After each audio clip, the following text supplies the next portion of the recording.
नमस्कार, आप सभी का हमारे YouTube चैनल में एक बार फिर से हार्दिक स्वागत है। हमने गए बार बात की थी पारिस्थितिकी तंत्र के घटकों के बारे में।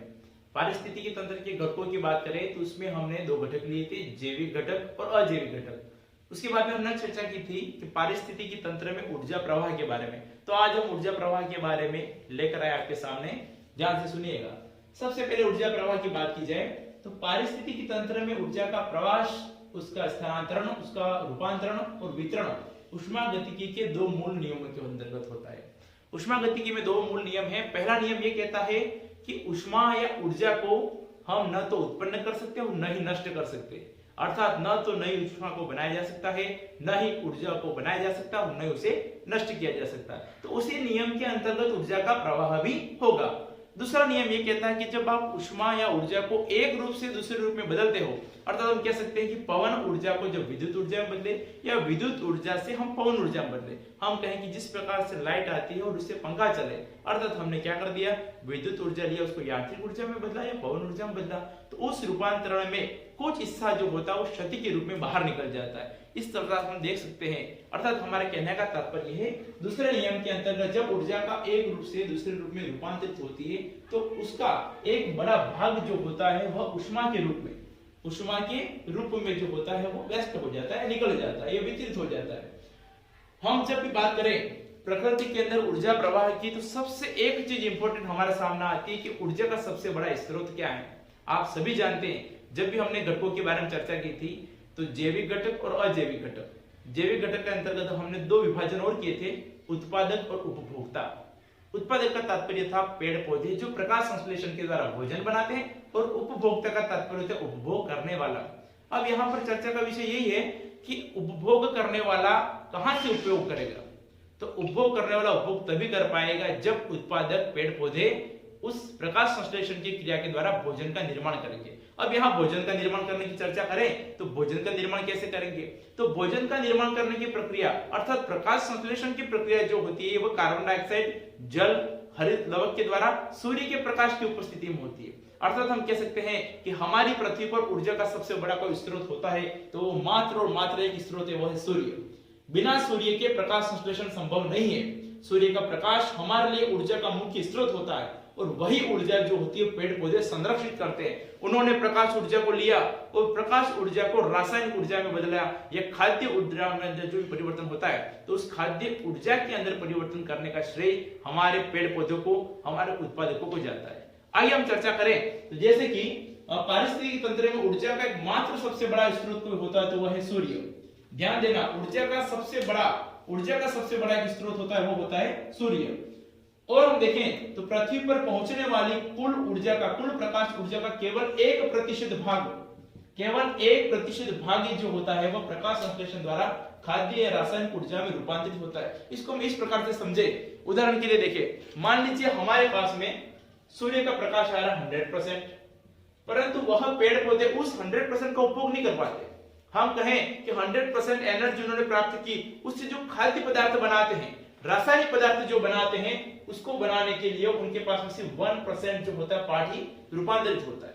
तो 100 में सिर्फ 1% भाग जो होता है वो खाद्य ऊर्जा के अंदर रूपांतरित करते हैं। और नेक्स्ट हम बात करें कि पृथ्वी पर जो होता है कुल प्रकाश संश्लेषण का लगभग 90% भाग जो होता है जलीय पौधे, विशेषतः समुद्री डायटोम द्वारा होता है। ये मोस्ट इंपोर्टेंट है, बहुत सारे एग्जाम में पूछा जा चुका है कि प्रकाश संश्लेषण क्रिया के अंतर्गत जो हमारे अंदर ऑक्सीजन प्राप्त हो रही है, हम ये सोच रहे हैं कि हमारे यहाँ पास बहुत सारे वन हैं, सुंदर वन डेल्टा जो होता है, तो इतने सारे वनों से हम प्रकाश संश्लेषण के द्वारा ऑक्सीजन की प्राप्ति कर रही, हमारी गलतफहमी है। हमारे पृथ्वी पर होने वाले प्रकाश संश्लेषण क्रिया का मैक्सिमम जो पार्ट होता है, कुल प्रकाश संश्लेषण क्रिया का अधिकतम जो भाग होता है वह समुद्री शैवाल या डायटोम के द्वारा किया जाता है। और वही ऐसे होते हैं जो प्रकाश संश्लेषण की क्रिया के द्वारा हमें ऑक्सीजन की प्राप्ति करते हैं और हमारे पृथ्वी के अंदर कार्बन डाइऑक्साइड को ग्रहण करके वातावरण का टेम्परेचर कंट्रोल करने का कार्य करते हैं। तो हम कह सकते हैं कि पृथ्वी पर कुल प्रकाश संश्लेषण का लगभग जो होता है 90% पार्ट जो होता है समुद्री डायटोमों के द्वारा किया जाता है। खाद्य श्रृंखला के अंदर जो ऊर्जा का स्थानांतरण होता है वह एक पोषण स्तर से दूसरे पोषण स्तर पर। जब पहला पोषण स्तर हमने किसको माना, उत्पादक को, उसके बाद में प्राथमिक उपभोक्ता, फिर द्वितीयक उपभोक्ता और फिर तृतीयक उपभोक्ता। यदि क्रम आगे चले तो सर्वोत्तम उपभोक्ता तक हम जाएंगे। तो यहाँ पर हम चर्चा करें तो संपूर्ण प्रकाश संश्लेषण की क्रिया के द्वारा जो पेड़ पौधे उस सूर्य के प्रकाश के द्वारा भोजन बना रहे हैं, वहां से चर्चा करना, उत्पादक से चर्चा करेंगे। तो हम देखें कि सूर्य के प्रकाश के द्वारा जो उत्पादक भोजन का निर्माण करते हैं, तो उस खाद्य श्रृंखला में ऊर्जा का हस्तांतरण एक पोषण स्तर से लगभग 10% ऊर्जा ही संग्रहित होती है। टोटल जो ऊर्जा होती है, इसका 10% ऊर्जा ही जो होता है वो जीव संग्रहित करके दूसरे पोषण स्तर को देता है। मान लीजिए आप इसको उदाहरण के रूप में समझे, तो उत्पादक ने 100% एनर्जी को सेव किया, ऐसा माना। मान लीजिए उसने 100% एनर्जी को सेव किया, तो उसमें से 90% एनर्जी तो खुद के लिए खर्च कर देता है, और बची कितना? 10%। उस 10% एनर्जी को वो प्राथमिक उपभोक्ता को देगा। अब प्राथमिक उपभोक्ता को जो 10% एनर्जी मिली, उसमें से वो 90% फिर खर्च कर देगा, अर्थात 10 में से 9। अब बचा कितना? सिर्फ 1, वह द्वितीयक उपभोक्ता को देगा। और इस प्रकार से एनर्जी का क्रम जो होता है, क्रमबद्ध रूप से उत्पादक से द्वितीयक, तृतीयक, इस प्रकार से हम देखें तो आगे सर्वोत्तम उपभोक्ता तक चलता रहता है। और इस क्रम में अंतिम उपभोक्ता के पास में जो ऊर्जा जाती है, जितनी ऊर्जा प्राप्त होगी उसकी मात्रा सदैव कम होती है। अर्थात हम ये भी कह सकते हैं कि उत्पादक की तुलना में अंतिम प्राप्त करने वाला उपभोक्ता जो होता है, उसके पास में एनर्जी लेवल काफी कम पहुंच पाता है। और इसलिए आप सभी ये भी देखना कि जितने भी जीवों की चर्चा करें, घास फूस की बात करें, उसकी मात्रा बहुत अधिक होती है। उसको खाने वाले कीड़ों की मात्रा देखें, उसको खाने वाले बकरियों की जो संख्या देखें, उसकी मात्रा की चर्चा करें। धीरे धीरे जैसे हम क्रम में आगे बढ़ेंगे, तो सर्वोत्तम स्तर पर जो जीव होता है, जैसे शेर मान लीजिए, उनकी संख्या निश्चित रूप से कम होगी, क्योंकि उनके पास में जो एनर्जी जा रही है उसकी मात्रा उतनी अधिक नहीं है। हम इसके बारे में देखें तो खाद्य ऊर्जा का स्थानांतरण एक पोषण स्तर से लगभग 10% ऊर्जा ही संग्रहित होती। इसे पारिस्थितिकी श्रृंखला का दशांक नियम कहते हैं। दशांश नियम, दशांक का तात्पर्य होता है 10वां अंश, इसको हम कहते हैं 10वां अंश। तो 10वां अंश जो होता है, इस 10वां अंश जो होता है वही एनर्जी जो होती है वह प्राप्त होती है। और यह नियम जो होता है देने का श्रेय जो होता है वो लिंडमैन को जाता है। लिंडमैन ने यह नियम दिया, पारिस्थितिकी तंत्र का दशांक का नियम, और इनका यही कहना कि 10% एनर्जी है वही आगे प्राप्त होती है। इसके लिए मैं एक डायग्राम के रूप में आपको समझाना चाहता हूं। देखिए आप यहां पर मैंने लिखा है सूर्य। अब ये जो सूर्य है, मान लीजिए सूर्य के पास में है जो भी निर्माण होता है, प्राथमिक उत्पादक के बारे में हम आगे देखेंगे। सूर्य ने 100% एनर्जी दी है, सूर्य ने 100% एनर्जी दी है विकिरण के रूप में प्राथमिक उत्पादक को। प्राथमिक उत्पादक का तात्पर्य क्या हो गया? यहाँ पर हरे पादप, ध्यान रखना आप सभी, हरे पादप। प्राथमिक उत्पादक का तात्पर्य होता है हरे पादप। तो सूर्य ने 100% एनर्जी दी, उस एनर्जी को 100% किसको दिया? विकिरण के रूप में प्राथमिक उत्पादक हरे पादप को। परंतु उस 100 में से समझना सिर्फ 10% एनर्जी वो क्या करेंगे? एब्जॉर्ब कर पाएंगे। तो हम कह सकते हैं कि 100 में से सिर्फ 10% यहां पर पहुंच पाए। अब यहां पर इन प्राथमिक उत्पादकों ने जो भी भोजन के रूप में इसको कन्वर्ट कर दिया, खाद्य पदार्थ या फल बना दिया, तो फल एक प्रकार से रासायनिक पदार्थ हो गया। अब इस रासायनिक ऊर्जा के रूप में प्राप्त करने का जो श्रेय होता है वो जाता है उपभोक्ता को। तो यहां पर 100% था, 100% से यहां पर प्राथमिक उत्पादक के पास पहुंचा 10%, और 10 में से उपभोक्ता के पास में जाएगा मात्र 1%। अब आप सभी एक बार चर्चा करके देख लीजिए कि यहां पर ऊर्जा कितनी है? सूर्य के पास 100 का देखें तो 10%, 90% तो चला गया मान लीजिए, और 10% तो किसी और वजह प्राथमिक उत्पादक के पास। उसने जो ऊर्जा प्राप्त की है, जो खाद्य पदार्थ बनाए, जो भी अपने दूसरी श्वसन की क्रिया है, सभी क्रियाओं में व्यर्थ करने के बाद में जो उसके अंदर एनर्जी बचती है, उसका 1% जो होता है उपभोक्ता को प्राप्त होता है। ये तो प्राथमिक उपभोक्ता हम कह सकते हैं, ये तो उत्पादक हो गए, उपभोक्ता प्राथमिक। अब प्राथमिक उपभोक्ता को सिर्फ 1% मिल रहा है, तो द्वितीय को कितना मिलेगा? तृतीय को कितना मिलेगा? तो हम कह सकते हैं कि उत्तरोत्तर ऊर्जा की मात्रा हो जाएगी कम। इसलिए सर्वोत्तम जो उपभोक्ता होता है उसकी संख्या हमेशा कम प्राप्त होती है। खाद्य श्रृंखला या खाद्य जाल की चर्चा करें, एक बार इस शब्द को भी आप समझ लीजिए कि खाद्य श्रृंखला और खाद्य जाल क्या होता है। मान लीजिए हम कहें, मैंने यहां लिख दिया घास, घास को खाने वाला लिख दिया बकरी, और बकरी को खाने वाला लिख दिया मैंने शेर। तो यहां पर एक सीरीज चल रही है, घास को खाने वाला बकरी, बकरी को खाने वाला शेर। मैं किसी अन्य जीव जंतु की चर्चा नहीं करूं, तो इस प्रकार की जो सीरीज होती है इसको हम कहते हैं खाद्य श्रृंखला। यहां पर मैंने लिख दिया क्या है? खाद्य श्रृंखला। ये खाद्य श्रृंखला हो गई। परंतु हम चर्चा करें खाद्य जाल के बारे में, तो खाद्य जाल एक जटिल स्रोत होता है, जटिल प्रकार का होता है, और जिसकी संरचना जितनी जटिल होगी उसका स्थायित्व भी उतना अधिक होगा। समझ लीजिए इस बात को आप। जैसे घास हो गया, मान लीजिए घास को खाने वाला बकरी तो है ही, और मैंने साथ में लिख दिया इसको खाने वाला गाय, इसको खाने वाला लिख दिया हिरण, अब इनको खाने वाला लिख दिया शेर। अब यहां पर देखिए आप, जब भी शेर को खाना खाना होगा उसके पास में बकरी नहीं मिलेगी, तो वह गाय को खा लेगा। काय नहीं मिलेगी तो हिरण को खा लेगा, परंतु वो भूखा मरने वाला नहीं है। अर्थात उसके पास में खाने के विकल्प बहुत ज्यादा है। आप कहीं निमंत्रण में खाना खाने जाओ और आपको कोई कहे कि आपके पास खाने के लिए सिर्फ मावे की मिठाई है और आप मावे की मिठाई खाना पसंद नहीं करते हो, तो भूखी मर की स्थिति आएगी आपके पास, आपको भूखा रहना पड़ेगा। परंतु हम ऐसे करें कि हम जब बफे डिनर में खाना खाने जाए, हमारे पास में 50 प्रकार के मिष्ठान पड़े हुए, तो हमारे सामने स्थिति विकल्प बहुत अधिक है, तो हम ये नहीं तो वो खा लेंगे, वो नहीं तो वो खा लेंगे, परंतु भूखे मरेंगे नहीं, खाना तो खाकर ही आएंगे, अपना पेट भरपूर भर के आएंगे। तो इस प्रकार से देखिए, तो यहाँ पर देखिए घास को खाने वाला हिरण, घास को खाने वाला गाय, घास को खाने वाली बकरी, तीनों विकल्प है शेर के पास में। तो यह बन गया एक जाल है। इसके अंदर हम देखें तो एक खाद्य श्रृंखला 1, खाद्य श्रृंखला 2 और खाद्य श्रृंखला 3, तीन खाद्य श्रृंखला मिल गई। जब 2 या 2 से अधिक खाद्य श्रृंखला मिलेंगी तो उससे जो बनता है उसको हम कहते हैं खाद्य जाल। अब आप ही सोच के बताइए कि खाद्य श्रृंखला स्थायी होगी या खाद्य जाल स्थायी होगा।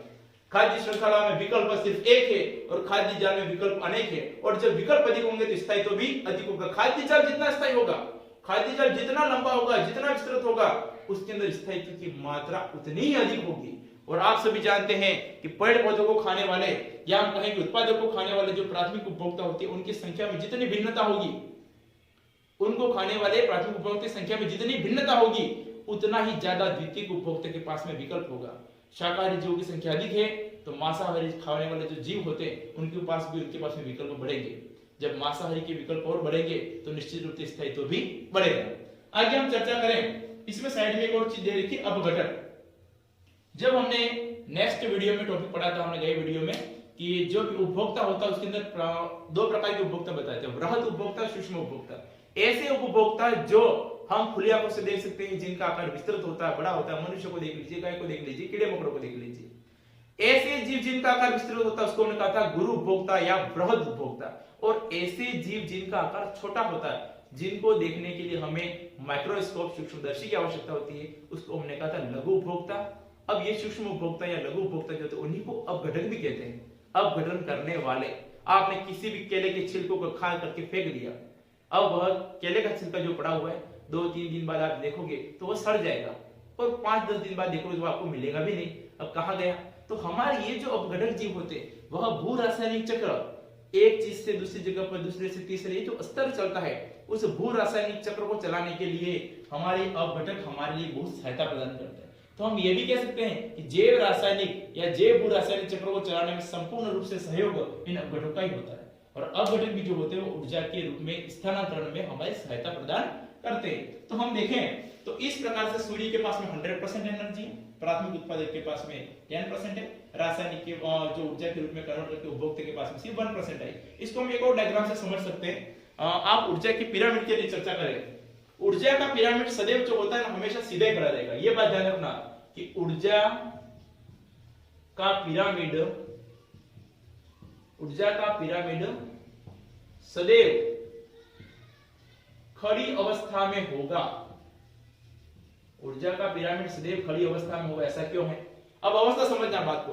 मान लीजिए मैं एक पिरामिड बना दूं, अब उस पिरामिड के अंदर जो सबसे नीचे तली का स्तर होता है, उस तली पर हमने लिख दिया उत्पादक, और ऊपर लिख दिया मैंने प्राथमिक उपभोक्ता, और उसके ऊपर लिख दिया मैंने द्वितीयक उपभोक्ता, और यहां पर लिख दिया मैंने तृतीयक उपभोक्ता। अब आप बात को समझना, यहां पर जब एनर्जी के अंदर हमने कहा कि 10% एनर्जी ही आगे जाती है और 90% एनर्जी तो जीव खुद खर्च कर लेता अपने लिए, तो समझ लीजिए उत्पादक के पास में 100% एनर्जी ऐसा माने, इसके पास कितनी 100%, तो उसमें से 90%, 100 का 90%, 90% तो खुद ने खर्च कर दिया पौधों ने अपने श्वसन के अंदर, अपने परासरण की क्रिया के अंतर्गत, अपने वाष्पोत्सर्जन की क्रिया के अंदर, जितने भी क्रिया होती है उस सभी में खर्च कर दिया। अब 100 में से 90 गया, बचा कितना? सिर्फ 10%। तो 10% एनर्जी किसने ले ली? प्राथमिक उपभोक्ता ने। अब प्राथमिक उपभोक्ता ने, जब शाकाहारी जीवों ने इसको एनर्जी को जो भी 10% एनर्जी ली है, उसमें से 10% का 90%, अर्थात 10 का 90% कितना हो गया? 9, वो खुद ने खर्च कर लिया अपने श्वसन की क्रियाओं में, 2 भाग के अंदर सबने खर्च कर लिया। अब इसका खर्च करने के बाद में सिर्फ मात्र 1% एनर्जी जो होगी वो द्वितीयक उपभोक्ता को प्राप्त होगी। तो 100 का 10 इसके पास पहुंचा, 10 का एक इसके पास पहुंचा, और उसके बाद में तृतीय उपभोक्ता के बारे में चर्चा करें तो 0.1% एनर्जी ही पहुंच पाती है। अर्थात आप सभी जानते हो, इस डायग्राम को देखकर आप समझ सकते हो कि यह पिरामिड ऊर्जा का बनाएंगे तो नीचे का स्तर जो होगा ऊर्जा की मात्रा अधिक होगी, और जैसे जैसे ऊपर जाएंगे ऊर्जा की मात्रा कम होती जाएगी। इसलिए हमेशा ऊर्जा के पिरामिड जो होते हैं वह सदैव खड़ी अवस्था में होते हैं। संख्या की पिरामिड अलग हो सकते हैं। आप आम का पेड़ लीजिए, आम का पेड़ संख्या में 1 है, पर उस पर रहने वाले जो पक्षी होते हैं उनकी संख्या अधिक है, और उनको ऊपर रहने वाले और पर पक्षियों की संख्या, छोटे मोटे कीड़ों की संख्या और अधिक है। तो यदि संख्या के आधार पर पिरामिड बनाएंगे तो निश्चित रूप से हम देखेंगे तो वह उल्टा होगा, क्योंकि एक पेड़ हो गया, पेड़ के ऊपर पक्षियों की संख्या और अधिक होगी, और उसकी तुलना में उसके ऊपर रहने वाले कीड़ों की संख्या और अधिक होगी। तो यह संख्या के आधार पर देखिए कैसा हो गया, उल्टा। परंतु ऊर्जा का पिरामिड संख्या के आधार पर लो, किसी के भी आधार पर ले, परंतु ऊर्जा के आधार पर भी पिरामिड लिया तो समझ लेना सदैव खड़ी ही अवस्था में होगा, क्योंकि ऊर्जा उत्तरोत्तर जैसे जैसे आगे जाते हैं वैसे ऊर्जा की मात्रा कम होती जाती है। ऊर्जा के अंदर हमें दो नियम याद रखने कि ऊर्जा प्रवाह के प्रारूप, दो प्रारूप है। पहला इसके अंदर देखें तो दो मुख्य आयाम है। फर्स्ट आयाम की तथा ऊर्जा का एक दिशीय प्रवाह। हमने अभी देखा यहाँ पर डायग्राम के अंदर प्राथमिक उत्पादक जो होते हैं उन उत्पादकों ने एनर्जी बनाई प्रकाश संश्लेषण के द्वारा। उत्पादक से एनर्जी किसमें गई, प्राथमिक उपभोक्ता में, प्राथमिक उपभोक्ता से द्वितीयक उपभोक्ता में, फिर तृतीयक उपभोक्ता में। जब यह ऊर्जा जो होती है ऊपर जा रही है तो उसका क्रम डिस्टर्ब नहीं हो रहा है। ऐसा नहीं कि यहां से कहीं और चला गया, यहां पर एक निश्चित क्रम से एक दिशा में चलता है, और यह कभी चक्र में नहीं चलेगा। जो उत्पादक ने एनर्जी आगे पहुंचाई है वह वापस चक्र के रूप में आने वाली नहीं है। अर्थात पारिस्थितिकी तंत्र के अंदर ऊर्जा का प्रवाह हमेशा एक दिशीय होता है, एक दिशीय। तो ये पहला नियम है। और दूसरा नियम कहता है पोषण स्तर के बढ़ते क्रम में ऊर्जा प्रवाह की मात्रा उत्तरोत्तर घटती है। अभी मैंने आपको बताया कि जब भी पोषण स्तर के अंदर देखें, यदि मान लीजिए आपने को खाद्य श्रृंखला बताई, उस खाद्य श्रृंखला के अंदर यहाँ पर लिखिए उत्पादक, प्राथमिक उपभोक्ता और द्वितीयक उपभोक्ता, सिर्फ 3 ही लेवल है। और एक दूसरी बनाई जिसके अंदर उत्पादक, प्राथमिक उपभोक्ता, द्वितीयक उपभोक्ता और तृतीयक उपभोक्ता, 4 लेवल है।